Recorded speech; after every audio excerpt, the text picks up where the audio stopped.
দুর্ভাগ্য কারে কয় জানিস বন্ধু? কারে কয় বন্ধু? এ সম্বন্ধে একটা গল্প বলতেছি, শোন। আচ্ছা ক, অনেক মজা হবে, মেলা দিন পর একটা গল্প শুনবো।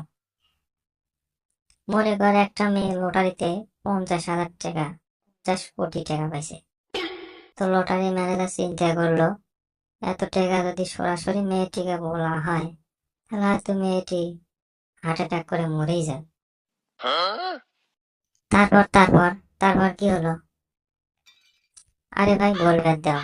তারপরে এই কাজের জন্য বল্টুকে ডেকে লটারি ম্যানেজার বলল, বল্টু সাহেব, আপনি এই খুশির খবরটা মেয়েটিকে নিজের মতো করে বলবেন, যাতে মেয়েটি হার্ট অ্যাটাক না করে, বুঝলেন কিছু? তারপর তারপর কি হলো বন্ধু?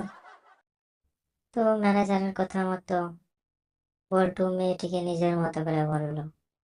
মেয়েটির কাছে যা করলো, আচ্ছা ম্যাডাম, আপনি যদি 50 কোটি টাকা পান তাহলে আপনি কি করবেন? মেয়েটিকে কি উত্তর দিল আমার খুব সুন্দর মনে যাচ্ছে বন্ধু। তারপর মেয়েটি উত্তর দিল, আমি যে টাকা পাবো তার 50% টাকা আপনাকে দেবো, এমনকি আপনার বিয়েও করবো, সারা জীবন ভালোবাসো। এরপর কি হলো বন্ধু? এই কথা শুনে শালার বল্টু খুশিতে নিজেই মারা গেল। তাহলে তো বেঁচে থাকলে শালা কতগুলো টাকা পাইলো নি, একটা সুন্দরী বউ পাইলো নি, এটাই শালা দুর্ভাগ্য।